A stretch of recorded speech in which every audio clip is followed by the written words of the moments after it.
The Great Hall of the Galactic Council fell silent as the emergency alert flashed across the massive holographic display. Red warning symbols blinked urgently, drawing all eyes to the devastating news from the farming world of Greenhaven. Council members from 30 different species shifted uncomfortably in their seats, their expressions ranging from shock to horror. "This cannot be," rumbled Head Councilor Stone, his rocky exterior crackling with stress patterns. "Greenhaven produces 40% of our Alliance's food supply. Without it, billions will starve." The room's atmosphere grew heavier as images of the disaster appeared on the screen. Once golden fields of grain now lay black and rotting. The native microorganisms had mutated, creating a deadly plague that consumed everything in its path. Worse still, the mutation had become lethal to most spacefaring species. Dr. Walker, the human representative, leaned forward in his seat, studying the data scrolling across his personal screen. Unlike the other council members who wore ornate robes and ceremonial armor, he dressed in a simple white uniform with safety markers clearly visible on the sleeves. "The situation is beyond critical," announced Medical Director Blue, her translucent form shimming with anxiety. "The plague kills within hours of exposure. We've already lost contact with 30% of the surface colonies." The warrior races began to stir. Representative Thunder, from the proud striker species, stood up, his battle-scarred armor gleaming under the chamber lights. "Then we must send warriors immediately. My people will volunteer." "Your people will die," Dr. Walker interrupted quietly, still studying his screen. "The atmospheric contamination levels are at 97%. No known species can survive exposure for more than a few minutes." Thunder's face darkened with rage. "Are you suggesting we do nothing, human? Perhaps hide in our ships like cowards while millions die below?" The word coward echoed through the chamber, and several council members turned to stare at Dr. Walker. Humans had a reputation in the galaxy for being overcautious, always insisting on safety protocols and protective measures that warrior races found ridiculous. "The human speaks truth," Medical Director Blue confirmed reluctantly. "We've already lost 3 rescue teams. Even our most resilient species succumbed within minutes of landing." Head Councilor Stone's crystalline structure dimmed with despair. "Then we must evacuate who we can and quarantine the entire planet. We cannot risk." "There might be a way," Dr. Walker spoke up again, his voice calm but firm. "My people can help." Laughter erupted from several council members. Thunder's voice boomed above the rest. "Your people? The ones who insist on triple-checking safety harnesses before stepping onto a hover platform. The species that demands environmental suits for simple maintenance walks." Dr. Walker stood slowly, his movements measured and deliberate. "Yes, precisely because we are the ones who understand the value of protective equipment. Because we're the ones who have centuries of experience dealing with hazardous environments safely." The laughter died down as he continued. "While other species evolved natural armor or redundant organs, humans evolved something different: the ability to recognize danger and prepare for it. We survived our hostile homeworld not by being the strongest or the fastest, but by being the most careful." He pressed a button on his console, and new images appeared on the main display. Human hazmat teams working in various disaster zones, nuclear cleanup crews, and disease control operations. "We have the equipment, the procedures, and most importantly, the mindset to handle this crisis. My people can deploy within 24 hours with full containment protocols." Silence fell over the chamber as the council members processed this information. Even Thunder looked thoughtful. Head Councilor Stone's surface sparkled as he considered the proposal. "And you believe your cautious approach can succeed where our bravest warriors failed?" "I believe," Dr. Walker replied carefully, "that this situation requires more than bravery. It requires respect for the danger we face and the discipline to handle it properly." The council chamber erupted in heated discussion. Some members argued against trusting such a crucial mission to humans, while others pointed out they had no other options. Finally, Head Counselor Stone raised his crystalline arm for silence. Dr. Walker, contact your government. Tell them we accept their offer of assistance. He paused, adding gravely, and may your peoples, caution, prove wiser than our courage. As Dr. Walker left the chamber to make preparations, he could hear thunder muttering behind him. Sending cowards to do a warrior's job. What has the galaxy come to? Little did they know, humanity's supposed cowardice would soon prove to be exactly what the galaxy needed. The massive hangar bay of Space Station Alpha 7 buzzed with activity as the human response team arrived. Their ship, the Earth rescue vessel Prudence, looked strangely plain compared to the sleek warships and battle cruisers docked nearby. Its hull was thick, covered in warning signs and safety markings that made many alien observers shake their heads in disbelief. Commander Tom West stepped out of the ship, his team following behind him. Unlike the warrior races who wore ceremonial armor or displayed their battle scars proudly, the humans were dressed in plain gray uniforms with multiple safety features clearly visible. "Look at them," sneered one of Thunder's warriors, watching from the observation deck. "They haven't even set foot on the planet yet, and they're already wearing protective gear on the space station." Thunder himself stood silently, his battle-scarred face unreadable as he watched the humans begin their preparations. Dr. Walker from the Council stood beside him, quietly observing his reaction. Commander West's voice echoed through the hangar as he addressed his team. "First things first, we set up our mobile command center here. No one, I repeat, no one goes near that planet until we've triple-checked every piece of equipment." The warrior races watching from above groaned collectively. More delays, more checks, more of what they saw as human cowardice. But Dr. Walker noticed something they missed: the absolute precision with which the human team moved, their practiced efficiency in every action. "Your people waste time," Thunder finally spoke, turning to Dr. Walker. "Millions die while they perform their endless safety checks." "Tell me, Thunder," Dr. Walker replied calmly, "how many of your warriors returned from their rescue attempts?" Thunder's face darkened. "They died with honor. They died, period, and saved no one." Down in the hangar, the human team had already established their command center. Screens showed detailed atmospheric readings from Green Haven, while team members methodically checked each other's equipment. They moved with practiced ease, each person knowing their exact role. Commander West stood before a holographic display of the planet, pointing out landing zones to his team leaders. "The play has spread to 97% of the atmosphere, but we've identified 3 potential safe zones for establishing our base camps. We'll deploy in teams of 4, each with redundant life support systems." A young alien officer watching nearby couldn't contain himself any longer. "Why not just land and begin evacuations immediately? Every minute you waste costs lives." West turned to the officer, his expression serious but not unkind. "Son, do you know why humans became spacefaring despite being one of the physically weaker species in the galaxy?" The alien officer blinked in surprise at the question. "Because we learned, through countless deaths and disasters on our home world, that rushing in without preparation doesn't make you brave. It makes you dead. And dead heroes save no one." As if to prove his point, one of West's team members called out, "Commander, equipment check has revealed a microfracture in Team 3's primary containment unit. If we hadn't caught it," West finished, looking pointedly at the alien officer, "we'd have lost an entire team and any civilians they try to rescue. This is why we check. Every single time." Up on the observation deck, more alien officials had gathered to watch the humans work. Their methodical approach fascinated some and frustrated others.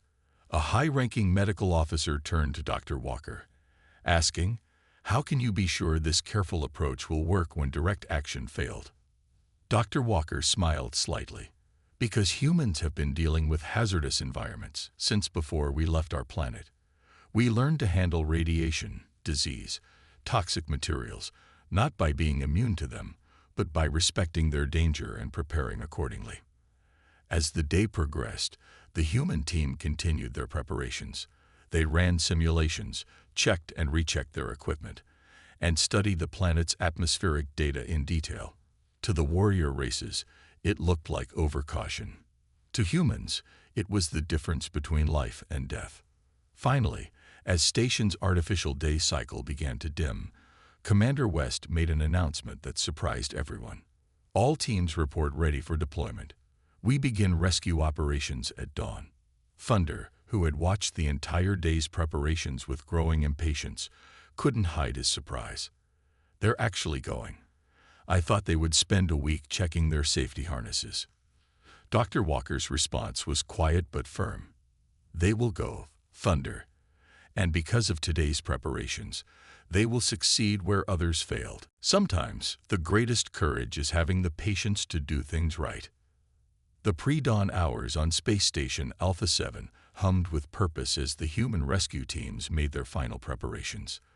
The massive loading bay, usually filled with the sounds of trading ships and military vessels, now echoed with the methodical clicks and hisses of environmental suits being sealed. Commander West stood before his assembled teams, each member encased in layers of protective gear that made them look more like walking tanks than rescue workers. The alien observers had grown to a sizable crowd, drawn by a mixture of curiosity and skepticism. "Look at all that protection," muttered one of Thunder's warriors. "They look like they're preparing to walk into a star." "Team leaders, sound off," West called out, his voice slightly muffled by his helmet, but still carrying the weight of authority. "Team 1, ready. All systems green. Team 2, ready. Backup systems confirmed. Team 3, ready. Containment protocols in place."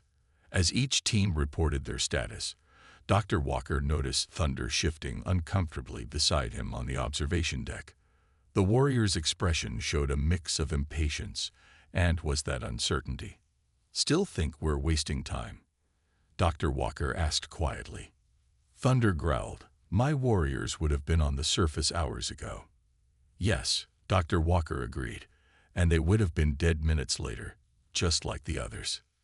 Below, Commander West activated a holographic display showing the planet's surface. "Listen up. Our first objective is establishing 3 secure zones. Each team will deploy to their designated areas and set up containment fields. No one, I repeat, no one attempts any rescues until the safe zones are confirmed operational." A young alien medical officer watching nearby turned to his superior. "But the colonists are dying now. Why waste time with safe zones?"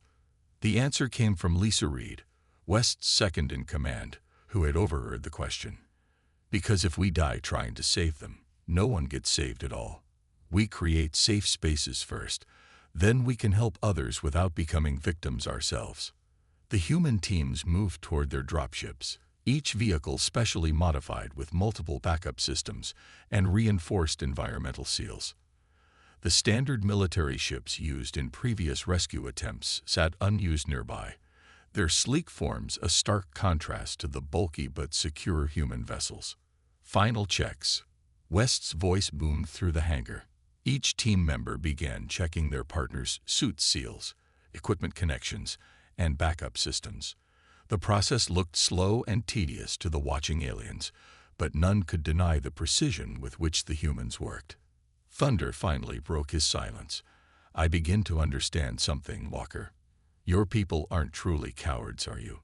This is a different kind of battle strategy." "The bravest warrior," Dr. Walker replied, "is the one who respects their enemy enough to prepare properly. On Earth, we learned this lesson through centuries of dealing with invisible killers. Radiation, disease, toxic chemicals. You can't punch a virus or shoot a radiation leak." The first dropship's engines hummed to life, the sound muffled by its heavy shielding. Inside, Team 1 ran through their final preparation checklist. Their movements were practiced, almost mechanical in their precision. "All teams, report final status," West commanded. Each team leader responded, confirming their readiness.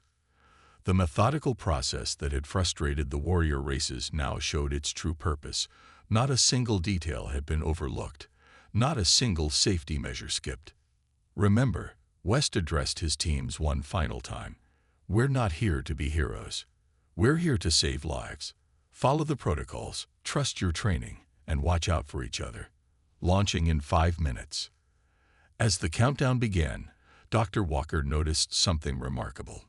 The alien observers who had started the day mocking the humans' careful approach now watched in complete silence. The precision and professionalism of the human teams had transformed their perception from ridicule to respect. Thunder spoke one last time before the launch, his voice unusually thoughtful. "Tell me, Walker, why do your people go to such lengths? Surely some risks are worth taking." "We take risks every day," Walker replied, watching the dropships prepare for launch. "But we do it smartly, with preparation and purpose. Because in our history we learned a hard truth. It's not the bravest one who saves the most lives. It's the one who lives long enough to complete the mission." The first dropship lifted off, carrying its team toward the plagued surface of Green Haven. As it disappeared into the planet's atmosphere, even the most skeptical aliens found themselves hoping that human caution would prove wiser than warrior courage. The surface of Green Haven looked like a nightmare through the thick viewport of the human dropship. Fields that once grew food for billions now lay covered in a sickly purple haze. Team 1's ship descended through the toxic atmosphere, its reinforced hull creaking under the strain. "Landing zone in sight," reported Jack Wilson, Team 1's pilot. His hands moved steadily over the controls, ignoring the violent shaking of the ship. Containment readings holding steady. Commander West's voice crackled through their comms from the orbital station. "Remember your training. No heroics. Set up the safe zone first." The dropship touched down in what used to be a massive grain field. Now the ground was bare, stripped of all life by the mysterious plague. Through their ship's sensors, the other two teams reported similar scenes at their landing zones. "Beginning safe zone setup," announced Mary Parker, Team 1's leader. Her voice remained calm despite the horror surrounding them. All team members check suit integrity before exit. From the observation deck of Space Station Alpha 7, Thunder and several other alien warriors watched the helmet camera feeds with growing interest. The humans moved with deliberate precision, each step calculated and checked. "They move so slowly," one warrior complained. "The colonists are dying while they take baby steps." Dr. Walker, monitoring the feeds beside them, shook his head. "Watch and learn. This is how you survive long enough to actually save people." On the surface, Team 1 had begun deploying their containment field generators. Each device had to be placed perfectly to create an interlocking safe zone. The purple haze seemed to retreat from the spreading field of energy. "First generator online," reported Parker, moving to position 2. Suddenly, their sensors detected movement. Through the toxic haze, they spotted survivors. A group of colonists wearing makeshift protective gear, stumbling toward their position. "Survivors sighted," called Wilson. The entire team tensed, but nobody rushed forward. "Complete the safe zone first," Parker ordered, though her voice betrayed her struggle with the decision. "We can't help them if we compromise the zone." Up on the station, Thunder slammed his fist against the observation window. "Why do they just stand there? Those people need immediate help." Dr. Walker pointed to something on another screen. "Look at their suit readings. The colonists' makeshift protection is holding. Barely. But if our teams rush out half-prepared." As if to prove his point, the camera feeds showed the devastating effects of the plague on the surrounding area. Even the supposedly plague-resistant metal of abandoned vehicles showed signs of corruption. "Second generator online," Parker reported. "Beginning final sector setup." The survivors drew closer, now clearly visible through the thinning haze within the partially established safe zone. Their makeshift suits were failing, patches of corruption beginning to show. "Safe zone at 60%, Wilson called out. "We need 5 more minutes." Those 5 minutes felt like an eternity. The human team continued their methodical work while watching the approaching survivors. Not once did they break protocol, despite the desperate scene unfolding before them. Finally, Parker's voice came through, steady and clear. Safe zone established and verified. Rescue team, move out. Medical team, prepare for immediate treatment. The humans moved with startling speed now that their safety protocols were in place. Within minutes, they had brought the survivors into the protected zone and begun treatment. First group secured, Parker reported. No casualties. Preparing for wider search pattern. On the station, Thunder watched in stunned silence as similar scenes played out at the other landing zones. The human teams, having established their safe zones, now worked with incredible efficiency to locate and rescue survivors. I understand now, Thunder said quietly to Dr. Walker. Your people's caution. It is not fear. It is wisdom. Dr. Walker nodded. The truly brave aren't those who rush in blindly, but those who face danger with respect and preparation. That's how you save lives instead of just sacrificing them. As the rescue operations continued, more alien observers gathered to watch the human team's work. The same methodical approach they had mocked earlier was now saving lives where brute force and blind courage had failed. Team 2 reports safe zone established. Came another update. Team 3 completing final generator placement. Commander West's voice carried a note of pride as he responded. Well done, people. Remember, slow is smooth, smooth is fast. Keep to the protocols, and let's bring these people home. The rescue operation had been running smoothly for 6 hours when the first alarm sounded. In Safe Zone 2, the sensors began flashing red, indicating a critical change in the plague's behavior. Command, we have a situation, reported Team 2's leader, Robert Banks. His voice remained steady despite the urgent warnings flashing across his helmet display. The plague is evolving. It's attempting to breach our containment field. Commander West's response was immediate. All teams, initiate Protocol 7. This is not a drill. In the observation deck of Space Station Alpha 7, Thunder turned to Dr. Walker with concern. What's happening down there? Before Dr. Walker could respond, the main screen showed the horror unfolding below. The purple haze of the plague had darkened to an angry red, pressing against the containment fields with increasing pressure. Inside Safe Zone 2, over 300 survivors watched in terror as their sanctuary began to flicker. Containment field at 80% and dropping, Banks reported. The plague's molecular structure is adapting to our defenses. The alien observers watched in growing horror. They had seen this before. It was how they'd lost their first rescue teams. The plague would adapt, breach their defenses, and kill everyone inside. But the humans didn't panic. Implement secondary containment measures, Commander West ordered calmly. All teams, switch to Backup Plan Charlie. Thunder stared at Dr. Walker. Backup Plan Charlie. We always have multiple backup plans, Dr. Walker explained. Remember all those wasteful preparations. Below, the human teams moved with practiced precision. Team 2's members began activating a second layer of containment technology, different from the first. The survivors watched in amazement as their rescuers calmly executed complex procedures in the face of imminent death. Secondary containment online, Banks announced. But the plague is still adapting. Primary field failure in 3 minutes. Commander West's voice remained steady. Begin evacuation procedures. Team 1 and 3, prepared to receive survivors. Medical teams, stand by for mass casualty protocol. The humans had prepared for this. While maintaining the failing containment field, Team 2 began moving survivors through emergency corridors to the other safe zones.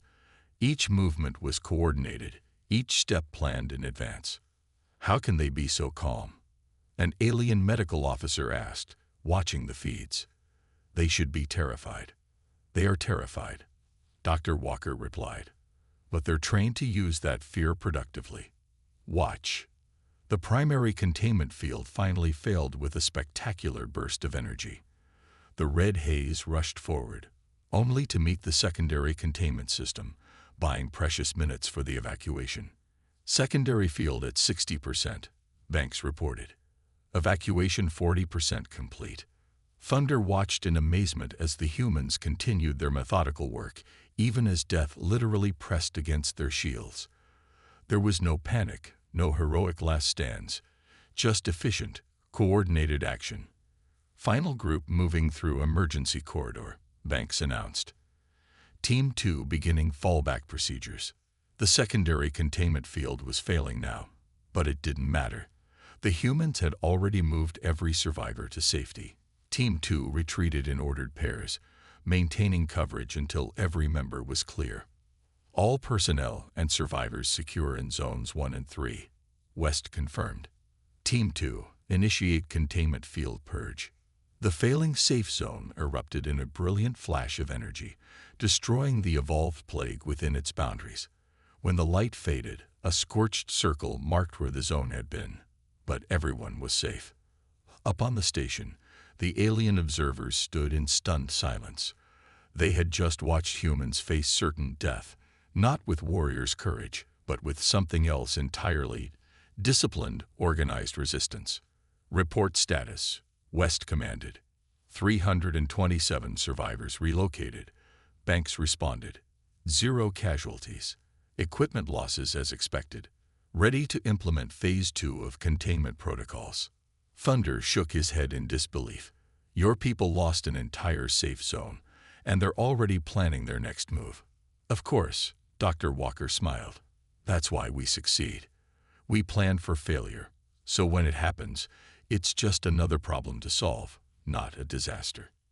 The screens showed the human teams already deploying backup equipment, preparing to establish a new safe zone. Their supposed cowardice, their backup plans, safety protocols, and cautious approaches had just saved hundreds of lives. Perhaps, Thunder said slowly, the galaxy has much to learn from human courage after all. 3 days into the rescue mission, the space station Alpha 7's main conference room had transformed. Where alien warriors once sat mocking human caution, now stood dozens of different species representatives, all intently studying the human rescue operation methods. Please explain again, a tall, crystal-formed being asked. Why do you check each suit seal 3 times? Commander West stood before the assembled aliens, still in his protective gear except for his helmet. Dark circles under his eyes showed his exhaustion, but his voice remained clear and patient.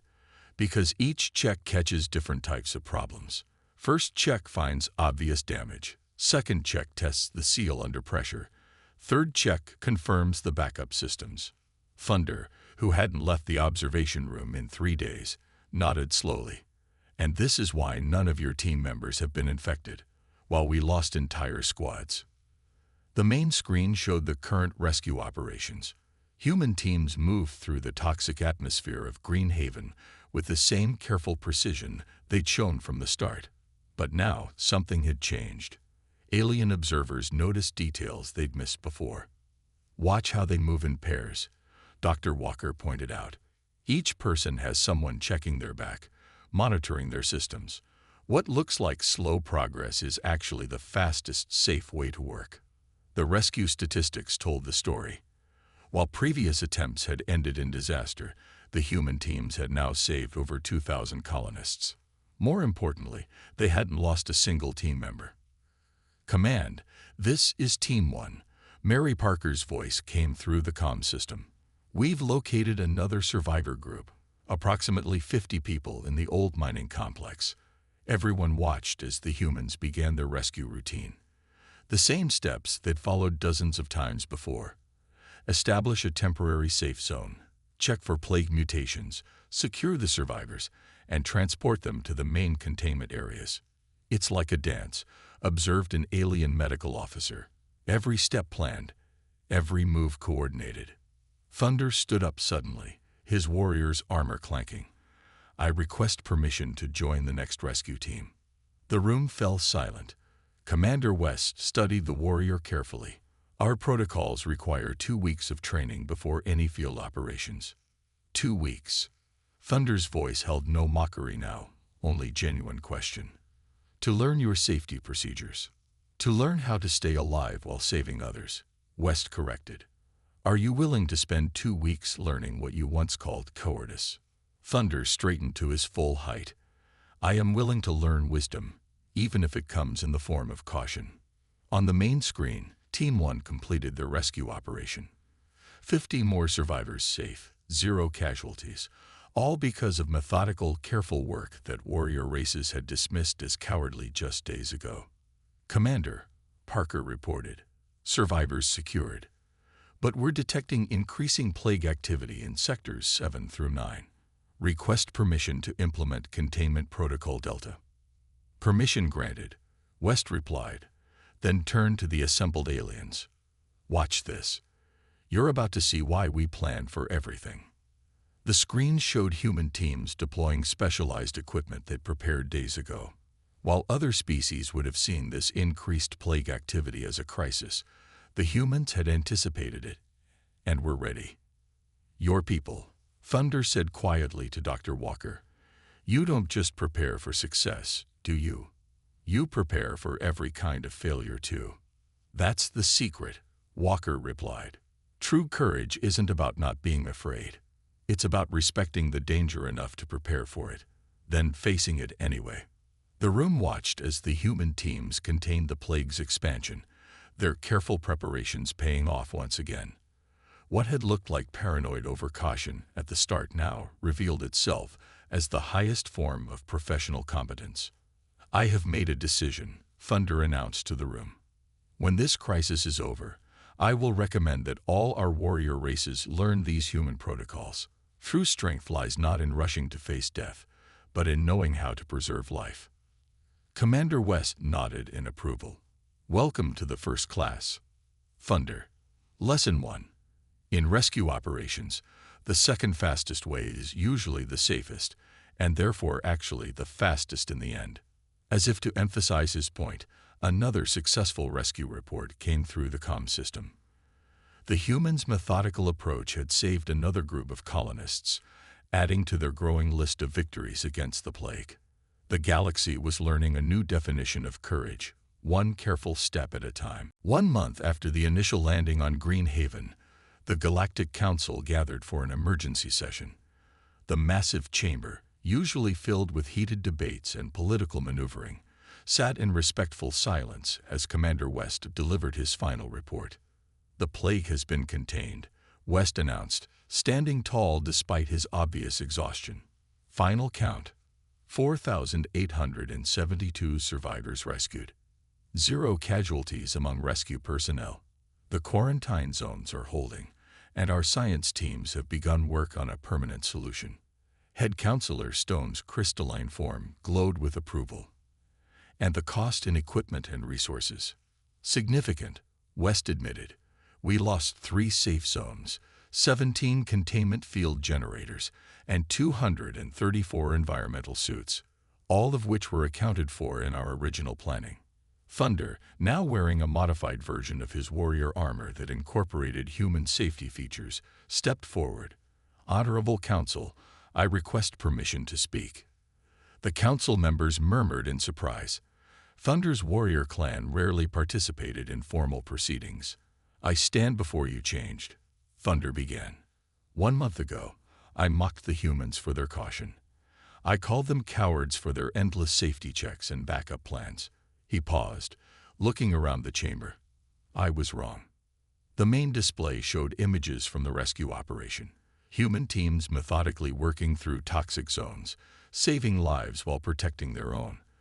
Facing danger not with reckless bravery but with prepared precision. What we witnessed on Green Haven wasn't cowardice, Thunder continued. It was a different kind of courage. The courage to respect danger rather than simply defy it. The wisdom to prepare rather than just react. Dr. Walker, standing beside Commander West, noticed how the alien representatives nodded in agreement.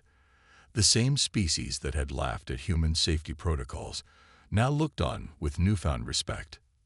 Therefore, Thunder announced, I propose a new addition to our galactic emergency response protocols. All future rescue operations should incorporate human safety standards and preparation methods. The chamber erupted in discussion, but not in protest. Species after species rose to support the proposal, many sharing their own observations from the Greenhaven operation. Look at these statistics, a scientific advisor pointed out on the display. Previous emergency responses across our galaxy show a 40% casualty rate among rescue personnel. The human operation on Greenhaven, 0% casualties, with a higher survival rate for victims. Commander West stepped forward again. If I may, Council members, this success wasn't about human superiority. It was about a different approach to courage.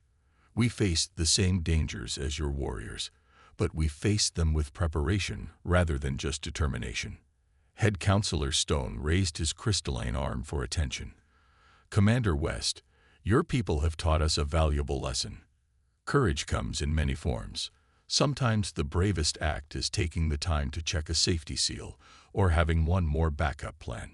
The Council voted unanimously to adopt the new protocols. As the session concluded, Thunder approached Dr. Walker and Commander West.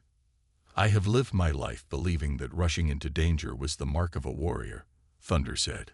Now I understand. The true warrior respects the danger enough to prepare for it. Dr. Walker smiled. And that's why we succeeded where others failed. Not because we were braver or stronger, but because we were ready. The main screen showed the ongoing work on Greenhaven. Human teams, now joined by alien apprentices learning their methods, continued their careful process of reclaiming the planet. The plague that had once seemed unstoppable was being pushed back, one carefully planned step at a time. Perhaps, Commander West said, watching the screens, this is the real victory. Not just saving Greenhaven, but showing the galaxy a new way to face challenges. As the council session ended, the various species filed out with a new respect for human methodology. What they had once dismissed as cowardice, they now understood as wisdom. The galaxy had learned that true courage wasn't about fearlessly rushing into danger. It was about facing danger with respect, preparation, and determination. Thunder's final words to Commander West echoed through the chamber. Your people taught us that the bravest warrior isn't the one who dies facing danger, but the one who lives to save others from it. The legacy of Greenhaven would live on, not just in saved lives, but in a fundamental shift in how the galaxy approached danger. Sometimes, the greatest courage is simply being careful enough to succeed.